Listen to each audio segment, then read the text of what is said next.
let us move on to some Quranic examples, because end of the day our aim is to study Quran, and Quran will help us to build our vocabulary anyway. So I have written some ayahs here. I would like you to identify murakkab tawsifi in these. Man zallazi yukridullaha kardan hasanan. So kardan hasanan is murakkab tawsifi here. Who will loan to Allah a beautiful loan?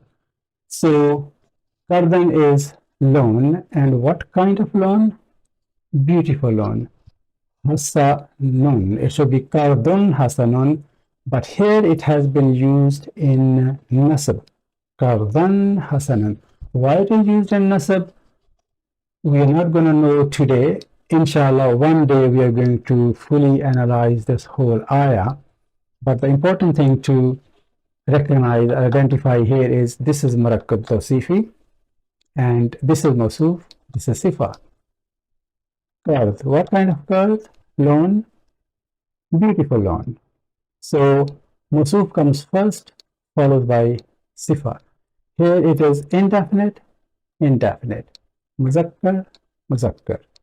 Nasab, nasab. Wahid, wahid. So this is Surah Baqarah, ayah number 245. It's part of that, not full ayah. Then we have another example. Man yashfa' shafa'atan hasanatan yakul lahu nasibum minha. So that's Surah Nisa, ayah number 85, part of ayah number 85. Anyone who intercedes for a good cause. Shafa'atun will be in Rafa, Hasanatun will be in Rafa, but here it has been used in Nas, and there is a reason for that, why it's in Nas. So Shafa'atan, Hasanatan. But main point is, if Mawsuf is in Nasab, Sifa will have to be in Nasab as well. So we cannot say Shafa'atan Hasanatun or Hasanatin. If it's Shafa'atan, it will have to be Hasanatan.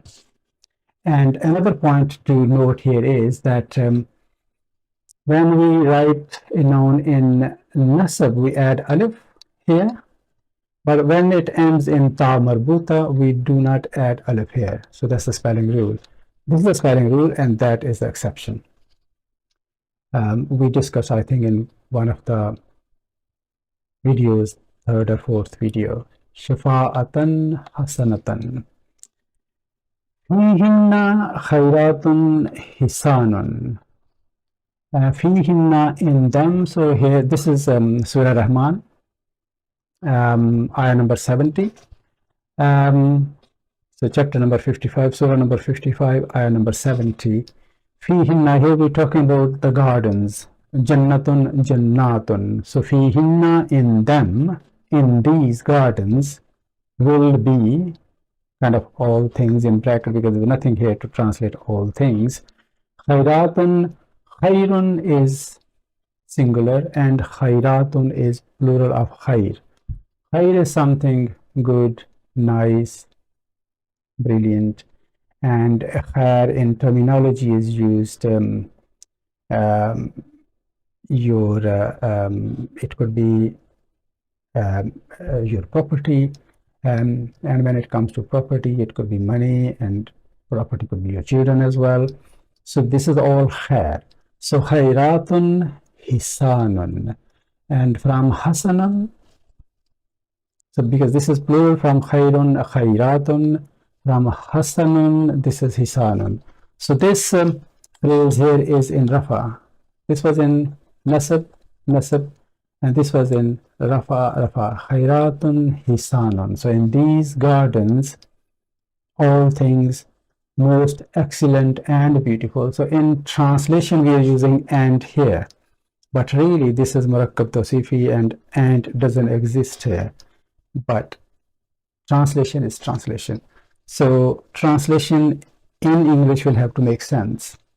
So to make that sense, and the person who translated this has added and here, between here, but this is actually murakkab tawsifi. So one person translated it that way, and the other that in each of them, these Jannat, the gardens, there will be chaste and beautiful virgins, kind of. But that's not really. This is Luga. Luga is one thing which is literal meaning, and sometimes the words are not used in their literal meaning. So in terminology, the translation could be different, and not exactly the literal meaning of these words. This is 67, which is Surah Mulk, ayah number 9. This was, by the way, full ayah, and this is again part of the ayah. Ma nazzalallahu min shay'in in antum illa fi dalalin kabirin. So here we have this murakkab tawsifi here. Allah has revealed nothing.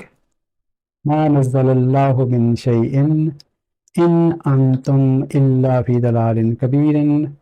You are merely in gross error, major error. You are kind of mistaken. So dalalin is mawsoof and kabirin is its sifa. So this is in jar, and sifa will have to follow and be in jar. So we got three examples here. This is rafa, rafa, nasab, nasab, nasab, nasab. And here we've got jar, jar, wahid, wahid, muzakkar, muzakkar. Indefinite, indefinite. These are all by chance indefinite. All these in these all ayah we have got indefinite murakkab tawsifi in all these four. So this is a kind of brief introduction to murakkab tawsifi. There are many other principles or rules which follow murakkab tawsifi, which we are going to go into in the next few videos. However, next time I'm going to introduce you jumla. So from murakkab tawsifi we will go to jumla, which will be a sentence, and then we are going to revert back to murakkab tawsifi to discuss other attributes or qualities of murakkab tawsifi. Subhanakallahumma wa bihamdika ashhadu an la ilaha illa anta astaghfiruka wa atubu ilaik.